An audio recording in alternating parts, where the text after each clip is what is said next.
Hey, 2 quick notes. First, this video comes straight from the course files. That means that I'm not just going to talk about why right answers are right, I am going to show you how to arrive at those answers. Second, you may see me making sort of passing reference to what seem like big ideas, and yet I don't spend much time with them in these videos. That's because I do spend a lot of time with the big ideas in the theory portion of the course videos. All right, enjoy. I love the first passage. This A-B set is the kindest, maybe the kindest passage I can remember seeing in quite some time. So, yay. Passage A, the clearest possible iteration of an itemization. Jury nullification, we define it in the first sentence, and then we say that it's bad, it is danger, hot, don't touch, and lay out the reasons, first, second, third. And as we might have, I don't know if we'd really expect it, honestly. It just seems too on the nose. Passage B just comes in and says, nuh-uh, nullification is good, nice, it's awesome. In line 37, the jury is acting as a safety valve. And so right up top of that second passage, you see the contrasting attitudinal marker.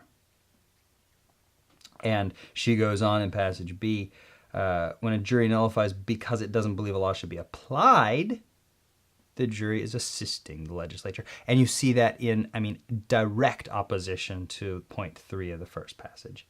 And then a second, and we get, a mini itemization in passage B as well. Second reason, when it nullifies because it believes the law is unjust. So there's 2 reasons you might nullify: because the law is too broad or because the law is unfair. And either way is fine and good. I don't have anything else to say about these passages. I feel like they were a pretty clear articulation of their central theses and not much left to, fuss over. Their attitude, obviously pro and con. Their purpose, clearly to advocate, each of them advocating from the opposite position.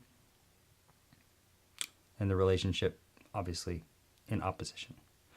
Okay, so let's answer these questions.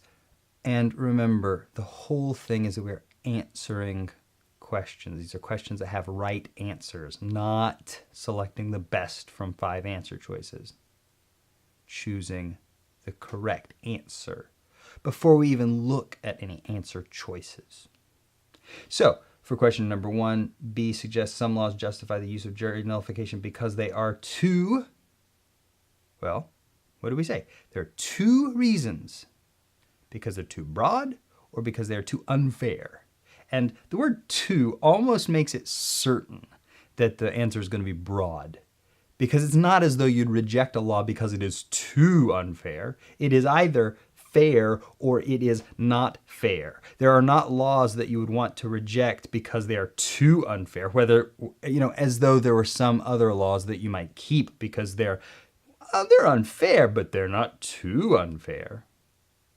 So, paying attention to the language cues even as you're reading, the answer is going to be broad, and sure enough, that's what we get. The second question is maybe the best possible example of the value of answering the question before looking at answer choices. My answer to this question was based in the last paragraph of each passage. Passage A, look, reasonable people can disagree, but I don't want them doing it in the lockbox that is the jury deliberation room. You should do it in public. I don't trust them.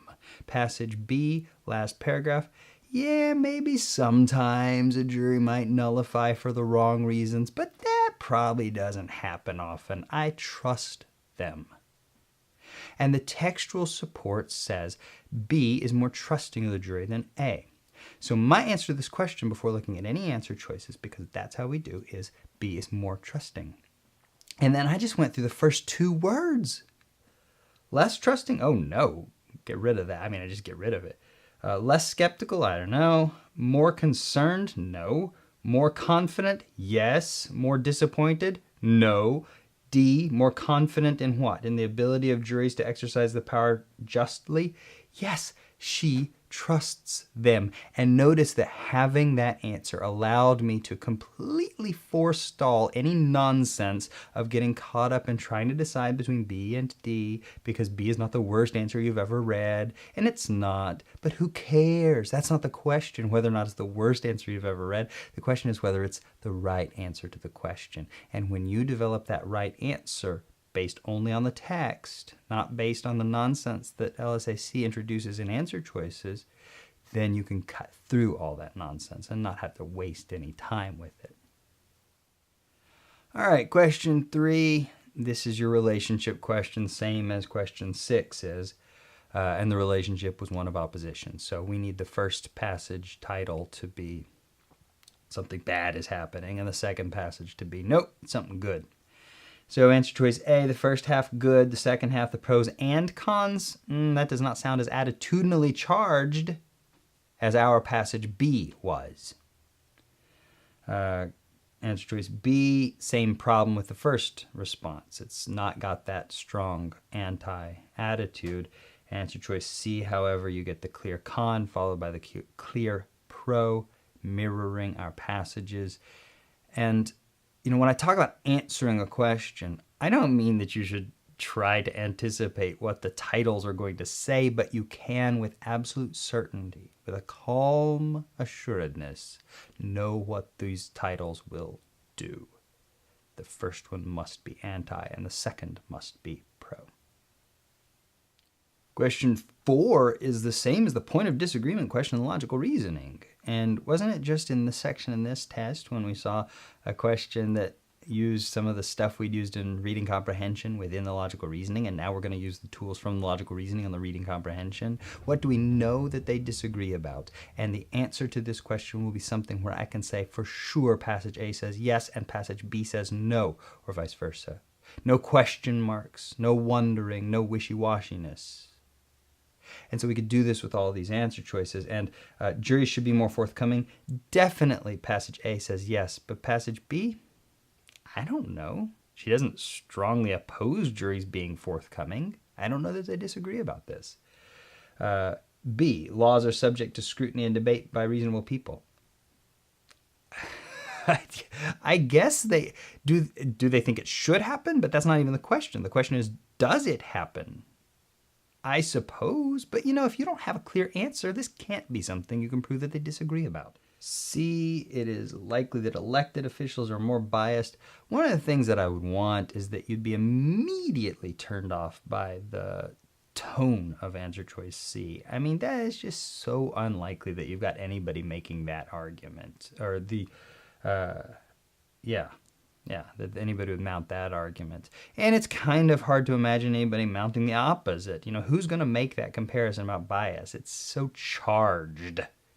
And we certainly don't have the evidence to support it from these passages. But I think the important point for you to take away is that you should be wary of these answer choices that prima facie are unlikely to be correct. Don't waste your time with them. Answer choice D, it is within the purview of juries not only to apply the law, but to interpret it. Certainly the entire point of passage A is that it is not their job to interpret the law. You get it maybe most explicitly in line 25. We've elected a legislature to pass the laws and judges to interpret them, not juries. The entirety of passage, well, not the entirety of the passage, but maybe all the second paragraph of passage B. The jury nullifies, and it is assisting the legislature. It is the job of the jury to decide. And we've been given at least 2 grounds for making that adjudication. The law is too broad, or the law is unfair. And that's what we want from the right answer, that clear up and down. Yes, passage A definitely says it is their job, or passage B says it is not their job, or vice versa. Anything less than that, you don't have an answer. Remember with question 5 that this is not asking you what you think passage A might say. This question is asking you, what did passage A, in fact, in the text, say? So answer choice A doesn't sound unreasonable. It sounds like a totally reasonable response. But where is it in passage A? It's not there. Answer choice D also sounds like a completely reasonable response one might make, but it is not present in passage A. The question isn't asking what somebody might say. It is asking what passage A did say. In line 17, juries often have insufficient evidence to make a reasoned nullification decision. Evidence that might inform such a decision is not admitted. What do we know that passage A believes? E, jurors may not be aware of all the reasons. They don't have enough evidence, and we know it because passage A said it, and that's your criterion for correctness. And question 6, as with question 3, is the reason that we do this last step. What is the relationship between the two passages? One of opposition.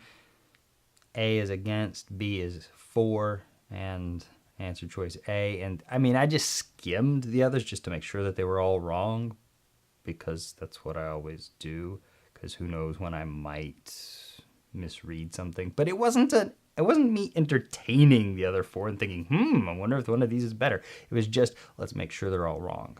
So it's fast. That's what I'm getting after. It could be fast. Have an answer. Use that answer. And your work is more confident, more efficient, and more right. And that's this first passage.